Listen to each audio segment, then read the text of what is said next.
What's up, everybody? Welcome back to another episode of 1984 the podcast. Today we're going to talk about how the world has changed as far as people being entitled and people being coddled, and just how people are just outright rude and they have these expectations, these unrealistic expectations of the way the world is supposed to revolve around them. People get upset about things that people don't even know. Like, people get upset, they expect you to know things about them that you wouldn't have any idea to know. Like, they expect a stranger to know things. Like, people have these weird spellings of their names nowadays. And people go to Starbucks and they complain all the time that, oh, they spell my name wrong. Well, your name is Monica, but it's spelled Moneakea. And you expect someone to know how to pronounce that. They mispronounce it. You're like, oh my God, my name is Monica. It's right there. And it's like, that's not how you spell Monica. And I don't know you. I'm not your mother. I'm not your brother. I'm not your cousin. I wasn't raised around you. I didn't go to school with you. So I don't know that your name is pronounced Monica because it ain't spelled Monica. That's the type of stuff that people in society do nowadays. Everybody feels like it's their world. Everything should revolve around me. You should know everything about me without me telling you. Like, I know people personally will go to a restaurant and not be specific with their order.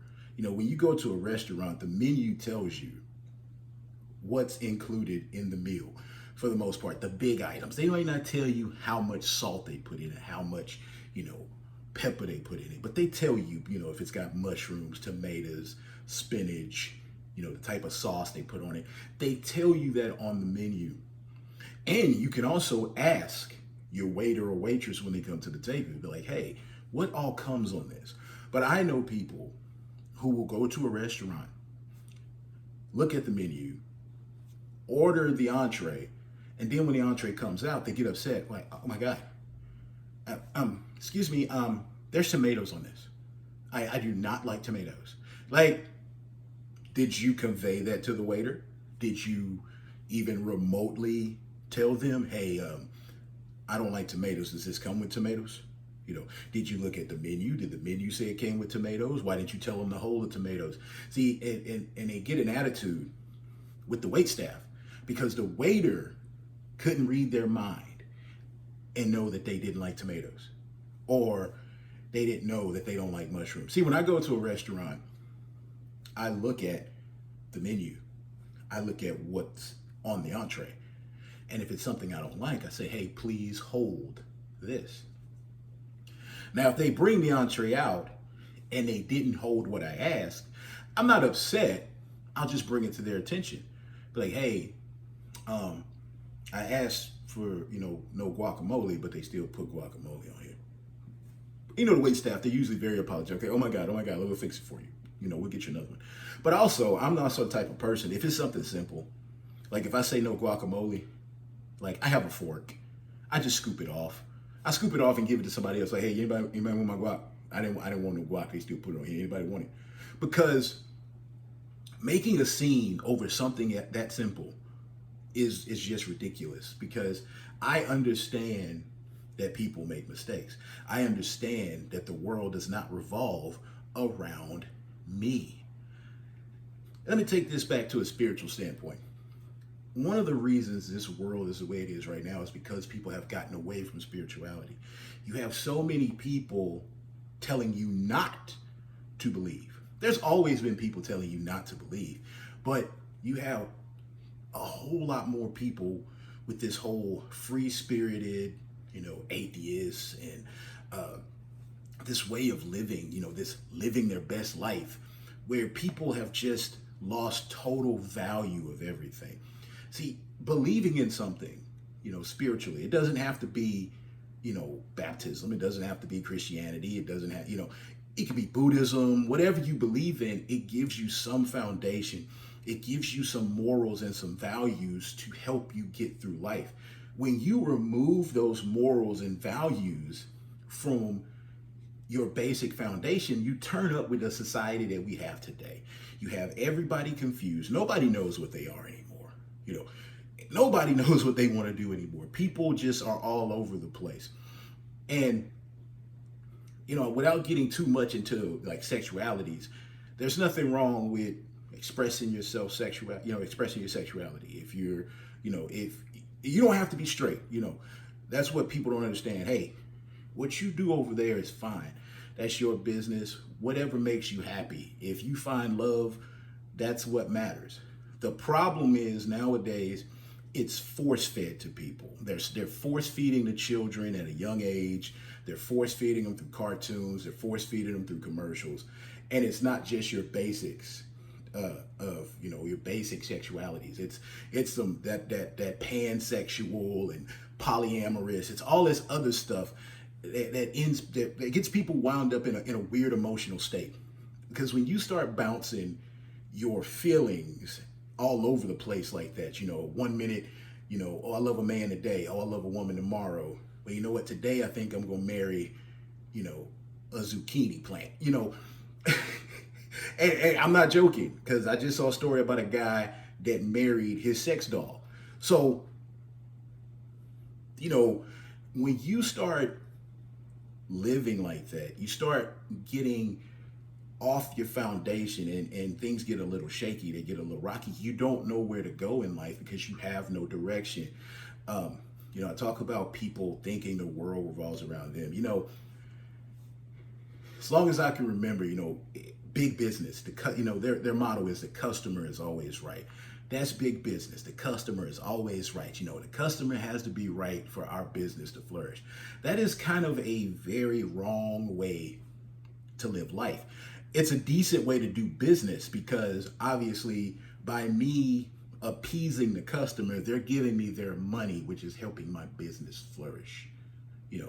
Or if they bought something and it didn't work the way they wanted, and I go ahead and let them return it and give them something better. Now they're going to be a repeat customer because they're going to tell their friends, hey, this store treated me this way, this company treated me that way. I'm going to give them my business, and I suggest you give them your business too. The customer is always right works great in big business. The customer is always right does not work in relationships, friendships, and just your everyday life process, because the customer is not going to always be right. Okay. I say that because people feel like everything they want to do, they have to do. Like, I want to do this. I don't care what you want to do. This is what we're doing because I want to do it. The world revolves around me, nobody else. You see that now with especially a lot of the younger generation. They come into the workforce with that I'm always right attitude. They read the application. The application is very in debt in telling them what they're going to do. These are the hours you're going to work. These are the days you're going to work. This is what is expected of you. This is what is required of you. These are our policies and procedures. And they agree to them because they're not reading them. They just agree to them because they want the job. They need money. I need money to go to the bar and buy my avocado toast, at brunch. They need money. So they agree to the terms and the conditions, if you will. But then when they get out in the workforce, when they get out actually working, oh no, this isn't going to work for me. You need to change this. I do not want to work 8-hour days. I want to work 4, okay? And you need to change it. And they come in with such force. They come in with such force because it's not just one person. One person coming at you with something like that, you're like, get away. But you have an entire workforce of people with that mindset. We don't want to work 8-hour days. We're not even busy in the morning. Why do I have to be here at 5 a.m.? We don't open till 9. So why do I got to be here at 5? Then you try to explain to them, well, you need to get here at 5, to stock inventory, prep everything for the rush that's coming at 9 when we open. We don't need to do that. We could do that while we work. I mean, it's never like people just rushing here at 9. We could get here. Why do we have to be at 5? We can get here at 8:30. They don't understand that there is somebody in a position higher than theirs that has ran analytics to determine when they need to do certain things to keep their business up and running. But the employees nowadays don't understand that because it's about me. I don't care about you. And it's like I said, that's with everybody. Think about it when you go somewhere. You know, you've been thinking about. I've been looking at all these people like fighting over parking spots. You know, fighting. That's something I've never done in my lifetime. Is never fought over a parking spot because my legs work. You know, I've been blessed to have 2 working legs. I got a bad knee. You know, I'm a little flat-footed, but I can walk. So if I don't park close. I've never been the type to park close. If I park close, that means it's that one choice parking spot that's right against the curb where nobody can park on one side of me. Like it's that very number one spot. If that's open, you might see me back in there. But for the most part, I go all the way to the back of the parking lot. You know why? You know why I go all the way to the back of the parking lot? People think I do it because, oh, you don't want somebody around your car. No. I go all the way to the back of the parking lot. I go all the way to the last parking spots because there's no chance of confrontation back there. Because lazy, entitled people think they need the front spots. They want the front spots.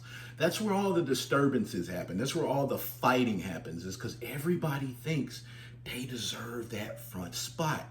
People have gotten so blatant with it that they'll drop somebody off and have them go stand in an empty parking spot so nobody else can park there because they need that spot. Because it's my spot. I don't own this property. You know, I don't own the land this parking spot was built on, but by golly gee whiz, it is my spot. I'm going to stand here and you're not going to park here. We live in such a selfish, entitled world. You know, just if people stopped for 1 second and really just looked at the bigger picture, like, is it really worth it? Is it really worth it being that selfish, that entitled, that coddled? How hard is it to just do what is required of you? But like I said, when you get away from spirituality, that's when things start unraveling. Because if anybody that's, you know, been involved in the church or been involved in any form of spirituality, you understand there's certain things you have to do. You pray at a certain time, go to church at a certain time, you read something at a certain time. Certain times of the year you fast. Certain times of the year you don't do this. You know, there's Lent where you give up something.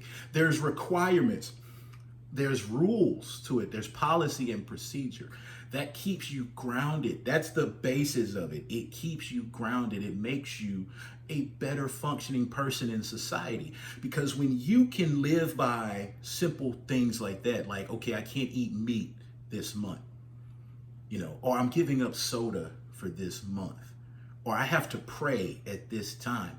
When you have to follow simple rules like that in your household, that rolls out into the real world. You're not as hard to deal with. You understand why things are the way they are. You understand why you have to wait in line. You understand why it takes X amount of days for something to be processed. You understand why your job requires you not to wear a certain type of shoe or wear your hair a certain way. You begin to understand that. Now, when I talk about the hair, I'm not talking about all the controversy where people can't wear braids and afros. No, I'm talking about when you work at a job and they tell you, look, you can't come in here looking like Tekashi 6ix9ine with rainbow hair and face tattoos.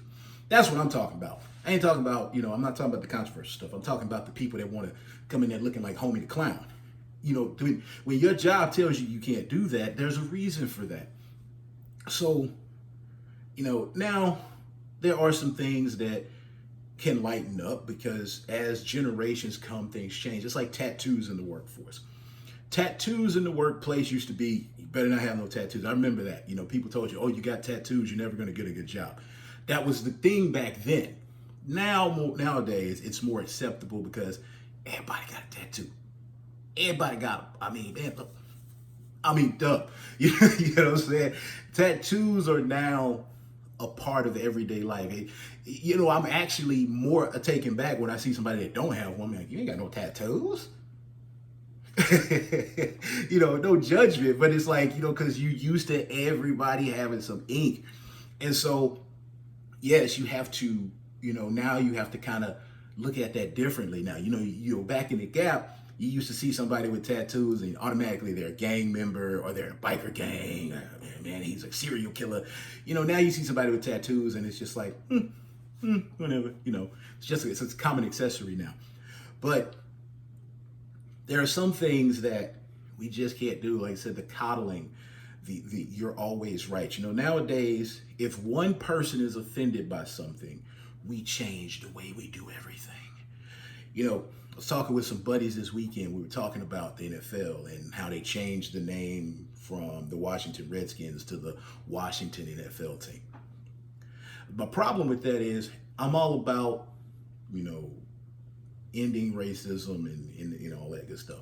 But my issue with that is there's a lot of teams out there that have racist undertones if you want to go there, if you want to say they're racist. I didn't believe it was, but you still got the Kansas City Chiefs playing in Arrowhead Stadium. I mean, it's right there. You still got the Seminoles, Florida State. You know what I'm saying? It's like you still got other teams out there that have some undertones. And basically, if we went through life trying to please everybody and try to remove every single thing that upsets somebody, this world would just implode. We can't please everybody. You have to make people understand that it's not going to be their way all the time. People are so afraid to say no. People are so afraid to stand by their beliefs nowadays, man. It's so crazy to me. And I talk about this generation and how easily triggered they are and how they want things to be their way.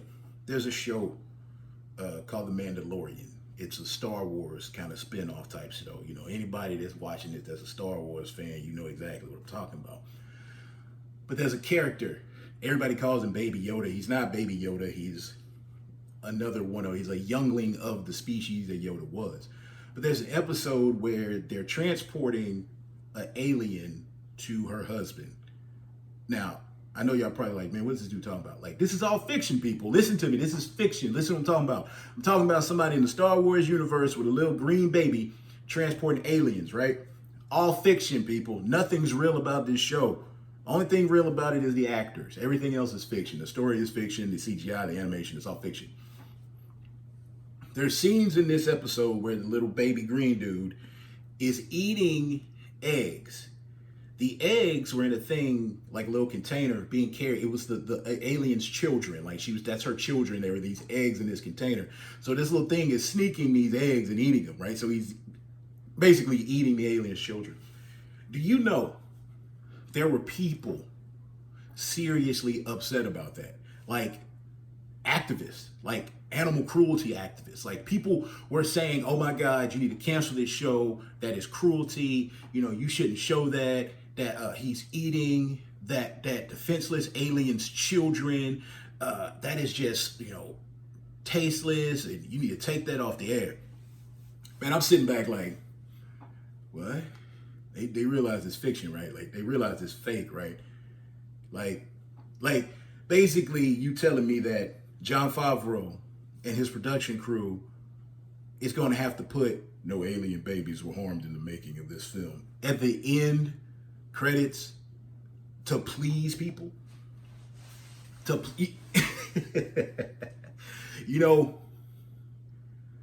lot of, and I talk about that. Like I said, I talk about people pleasing because there are a lot of TV shows that bring people back from the dead because people complained about it. Oh, you shouldn't have killed that person. We want them back. We want them back. People that have petitions now. People actually sign petitions and put forth the energy to bring TV characters back. I want you to really sit there and think about that. A generation that is so lazy, they don't want to work, they don't vote, they don't do anything, everything, they just want to sit around, make money on OnlyFans. but they have the energy to make a petition to bring back a TV character. See, the work ethic is gone. Part of the reason the work ethic is gone is because we have gotten away from that spiritual foundation. Everybody know this. Everybody know this from the Bible. If a man don't work, he don't eat. Plain and simple, right? No, not in today's society. Not in today's society. In today's society, if a man don't work, the other working man will make sure he eats. That's how that works. Oh, hey, I need to tax you a little bit extra this month. Yeah, you got a few more people are making some applications. They need, got a lot of able-bodied men. I mean,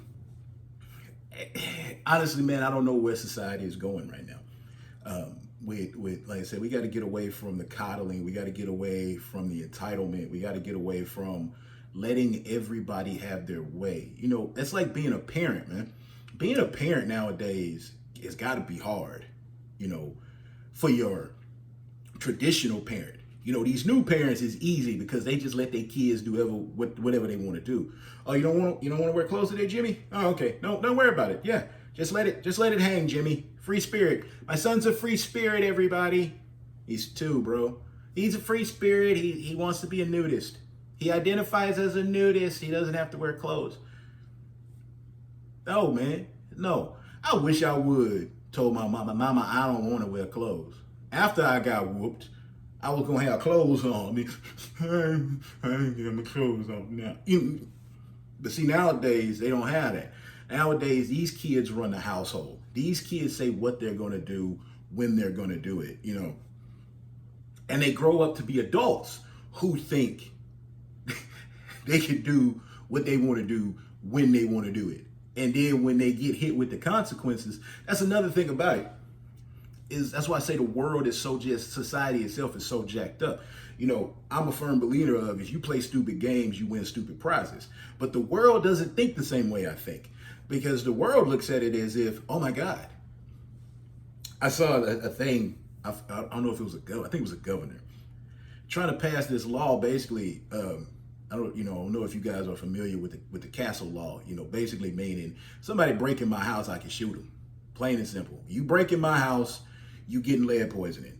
That's exactly what it means. I ain't got to go into no in-depth stuff. You break into my house, I can shoot you.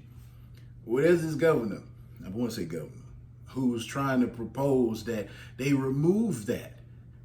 Now, let me tell you some of the stuff that they said that explains the generation we live in. And again, like I said, this whole entitlement process. What he said was, criminals, listen to me now, listen to me. Listen to what I'm saying. Criminals, the person breaking into your home, is only armed for their safety. They're only armed to make sure they're not met with any type of firepower. So basically saying they break into your house with a gun because they know you got a gun. Let me break it down for you in layman's terms. They break into your house and have a gun with them because they think you have a gun. So they bring a gun with them to protect themselves. That's what this person said. The criminal brings a gun with them only because they need to protect themselves from the homeowner. The criminal only wants to break in and steal what they need and get out. They don't want to hurt anyone. But when they come in contact with a homeowner that is armed, they're forced to use lethal force to protect themselves. So if we disarm the homeowner, we will have less. We will have less deaths related to home invasion crimes because there will not be any animosity between the thief and the homeowner if the homeowner isn't unarmed. Study shows that, no, let me stop you right there. Study shows that a gun in hand is better than 911 on the phone. That's what the study shows. You gonna sit here and try to tell me that me, in my house, the law-abiding citizen who purchased a firearm lawfully, I ain't never been to jail. I ain't never done nothing. And I ain't, you know what I'm saying? I don't steal nothing. Hell, I'd pay for air if they told me to. Hey man, you breathed 473 times a day. We gonna all right, man. Here you go. Let me cut you a check. Who I make this out to? I don't break the law. I speed, and then, but I don't break the law, man. Not. I ain't no criminal. You know, I don't rob and steal and all that. Look, so you telling me that a law-abiding citizen like myself has to sit in my house while a criminal breaks in and steals everything I worked hard for. And if I shoot him, I'm in the wrong. Like if I pull out a gun on him, I'm in the wrong because I shouldn't have escalated the situation. I should have just let him take what he wanted. You goddamn right. You goddamn right. See, that's the type of society we live in. We live in a society so crazy that the criminals are entitled. The criminals are entitled. I am a firm believer in once you do a criminal act, you lose your rights. You lose your rights for a brief moment. Now, if you go to jail, you get rehabilitated, you come out, you know, everybody makes mistakes. That's fine. I ain't gonna hold your past against you.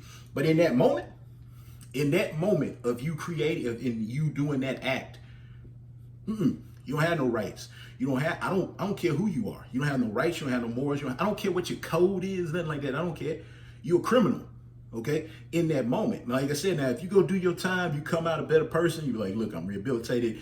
You know, I made some mistakes when I was younger. Cool, squash it. It's in the past, man. Let's move forward. You know, I don't hold nothing against you. But I'm talking about the people that right there in that act, the people that are still doing it right now. If you're still robbing and killing and all that right now, you do not matter to me. Okay. So I refuse to vote on saving your life. Like I'm supposed to vote to save a criminal's life? You broke, I'm still trying to wrap my finger around this. You broke into my house and I'm supposed to sit there and be like, take what you want. I wouldn't want to, I don't want to hurt you. I don't want to violate your rights, sir, by shooting you in the face for breaking into my house. That's the type of world we live in. That's the type of world we live in. It's, and now, you know, they're trying to legalize pedophilia. See that again, getting away from spirituality, certain spirituality, because there's some spirituality out there. There's some churches out there that be doing some stuff they ain't got no business doing, but we ain't talking about them right now. But they trying to legalize pedophilia, basically saying a grown man can talk to a toddler because he identifies as a toddler. What? I'm sorry, what? You know, you got a 45-year-old man saying, well, I identify as a 12-year-old. So this is my little buddy. Let me tell y'all something. I'm gonna be the Black John Wick in a heartbeat. Somebody mess with my kid. If I ever have a child, I don't have no children right now, but I do have, you know, I have children around me, like nieces, nephews. My friends have children. You mess with one of your kids, man, you're going to deal with me on a different level. That's one thing I believe in, protecting women and children at all costs. You know, that's as a man, that's what you need to be doing. That's the problem again with society and the new masculinity and removing, you know, that whole idea of what being a man is. You know, then there used to be, we're protectors, man. We're protectors. We're built strong for a reason. We need to protect our women, protect our children. Again, I keep saying this, man. People need to get back on track spirituality. People need to get back on track with the spirituality, because the simple fact that that's even in talk, that we even talk about that. We shouldn't even be talking about that. That should be one of the things that somebody says, I think we should legalize being a pedophile. Boy, go get him out of here. Somebody go check his computer. Check his computer right now. Bring me your laptop, boy. Go that shouldn't even be in a conversation, man. That shouldn't even be in the talk right now. But like I said, we as a society have gotten so far away from our morals and our values that, you know, we killing each other left and right for no reason. I've seen so many, you know, young men getting gunned down, especially, you know, entertainers. Like, what are y'all killing each other for? What are you fighting over? A girl? A street old raggedy street corner? What are you fighting over? You know, had some animosity. I'm not going to sit here and act like I've never had somebody I didn't like. I'm not going to sit here and say I've never been on the outs with anybody. I'm not going to be, hell, I know I've pissed some people off in my life, but I understand the value of life. I'm grounded enough to understand that taking a life over something that we could easily just talk about is just, it doesn't, you can't get, ain't no coming back from that. Nothing, nobody has crossed me to the point where I'm like, oh man, I gotta take them out. No, and I'm seeing all these brothers taking each other out, for nothing, man. It's already enough going on in the world, and all these these young guys and these young women. It's women too. It ain't just guys. It's women too. Women stabbing each other and trying to kill each other over some man. It's like, stop all that. Your life is probably one of the most valuable things that you possess, because you only get one go around. You can replace your car. You can replace your house. You can replace your teeth nowadays. Somebody knock your teeth out, you go get them put back in. You can replace just about everything, but your life, you can't get it back. And this generation doesn't understand the value of life in itself, because they have just gotten so complacent and so far away from the meaning of life that they just live day by day. Like, they don't think about the future anymore.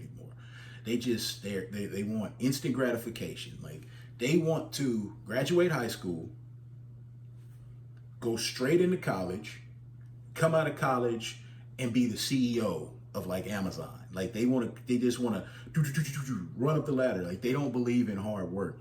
When a struggle pops up, they fold. Like, oh my God, I don't know what to do. My generation, we're the last of a dying breed. You see, if something happens to us, we know how to overcome it, Like, if I get a flat tire, if I go out to my car before I head to work and I got a flat, I'll be like, I got a flat. I'm going to look at it and assess the situation. I know I don't have a spare tire. A lot of cars don't have spare tires. So I have options. I'll be like, okay, I can call the tire repair company to come fix the car right now.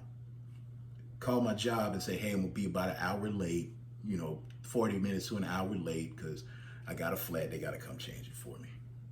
Or I can call a friend and be like, hey, man, can you swing by on your way to work and pick me up? I got a flat.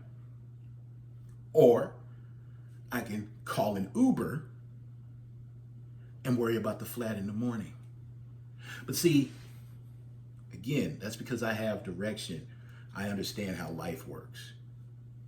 I know this generation of people, they go out to their car, they see they have a flat. That's it. The whole day is over. They calling out sick for the whole day. They calling out. They ain't going to work. I'm not going to work. I got a flat. I'm not going to work. I got a flat. I'm not going to work. Nope. Matter of fact, I won't be there for the next 3 days because tomorrow I got to go and try to get this tire fixed. So I'm not going to be in the mood. So I'm not working for the next 2 days because of a flat tire.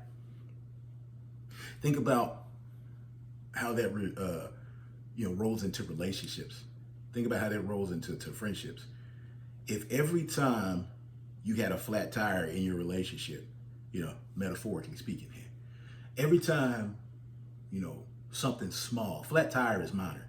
Flat tire is probably one of the smallest things that you get that happens to a car. Everybody gets them. It happens. It's a part of driving a vehicle. You have a better chance of getting a flat tire than you do letting your car run out of gas. Because you're not looking at the tire constantly. You constantly looking at your gas needle. So, but just think, if every time in your relationship you got a flat tire, you just gave up on your relationship for 2 or 3 days. You just gave up on your whole relationship. You and your spouse had an argument over something simple. Like just some, women do this all the time. You be like, they'll order something, you be like, damn, babe, I thought you didn't like raspberries. I like raspberries. What other girl you talking to don't like raspberries? Because I like raspberries. You're like, no, you specifically told me you're not a big fan of raspberries. I love raspberries. Who is you talking to that don't like raspberries? That every man done had that argument, and then they finally come to their senses. Oh, you know what? I remember that now. I didn't like them raspberries that day. And it's it, man. Y'all had that little brief little stint of going back and forth, but then y'all fine because y'all can laugh about it. But just think, if every time y'all had a little argument like that, just a little minor disagreement, y'all stop talking for 2 or 3 days. And that's actually how this generation works. That's exactly how this generation works. That's why you have so many people in and out of relationships, in and out of marriages so fast. Because the smallest flat tire, boom, it's over. It's over. I don't want to talk. Man, why'd y'all break up? Man, man, you know me, man. I like red, she like blue. I can't do it, man. I had to cut her loose, bro. Okay, so you let your girl go because y'all like different colors? Yeah, man. You know, man. Wait, man. You know, I don't really mess with that blue like that, man.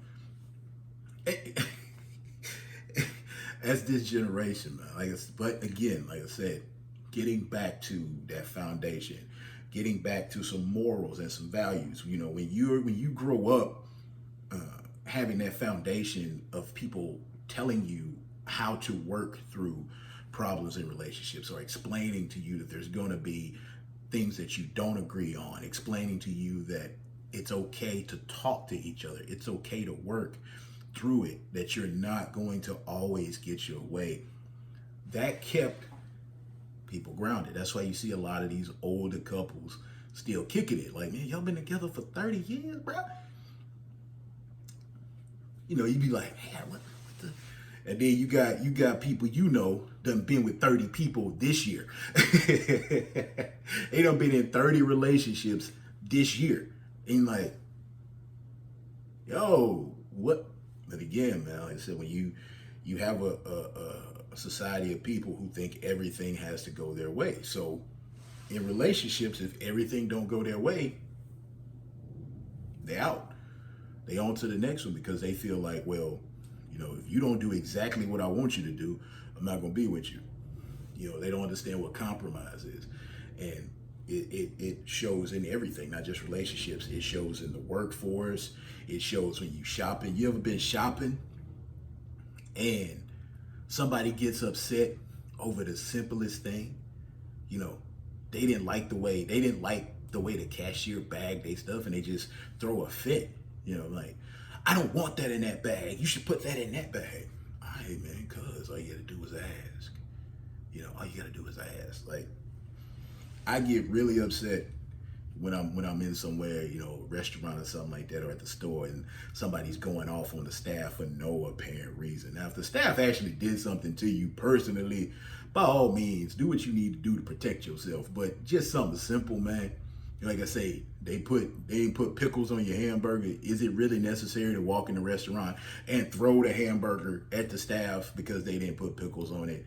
But again, it's this entitled society, the no consequences society. Because I can promise you right now, if you walk into a restaurant, you throw a hamburger at one of them workers, and that worker comes from behind that counter and knocks you out, they're gonna fire the worker. Because the customer is always right. Even when the customer is wrong, the customer is always right. And that's how it is in today's society. You telling me that a criminal can come in my house, but I can't shoot him. If I shoot a criminal that comes into my house, I'm in the wrong. That's today's society, man. Like I said, people need to get back in line, get their spirit straight. People need to get back to those morals, get back to those values, man. Quit playing victim for everything, okay? Quit trying to please everybody. People should be, you know, you're allowed to have your opinion as long as you agree with everybody else. That's how today's society works. You're allowed to say what you want to say as long as you're in agreement to whatever it is you're talking about. Whether it be sexuality, whether it be politics, whether it be global warming, whatever the situation may be, you're allowed to have an opinion, but you better make sure you agree with whatever they're talking about. You know, you can't be anti, because then you got a problem. That's when they come after you. If you are against whatever they're talking about. But long as you agree with them, you're welcome to have an opinion. Listen, I hope you guys enjoy this episode. Like I said, we need to get back to on the straight and narrow about our morals and our views and how we look at life, because it's crazy out there, man. It's really crazy out there. You got so many people falling by the wayside, so many people not, you know, really just thinking that the world revolves around them, and it doesn't. It doesn't. Once we get away from that idea that the world revolves around us, we actually will live a better life, because then you would actually fulfill, that feeling of being helpful, being able to help people, being able to give people. It actually feels good to help people and actually be humble and realize, like, hey, I'm not the only person on this planet. It's not going to always be my way. It's not Burger King. But hey, I hope everybody's going to have a safe and happy holiday. Everybody have a blessed holiday. We almost at the end of this year. If you're watching this, you survived. I know it's been hard, but if you actually can sit back and look at all the blessings that came out of this, a lot of blessings have came out of this. Even there's always positive with negative. You got to have. You got the rainbow after the storm. Rainbow comes after the rain. So there's some positives in there. Think about all the positives that came out of this, the new hobbies you have found, the friendships you have made, people you have rekindled with that you were too busy to sit down and talk to them. Now you had nothing but time to sit at home and talk to them on Skype and all that stuff and FaceTime, and just think about everything that's been good this year as we move forward. But like I said, hope you guys stay blessed, stay safe. Till next time.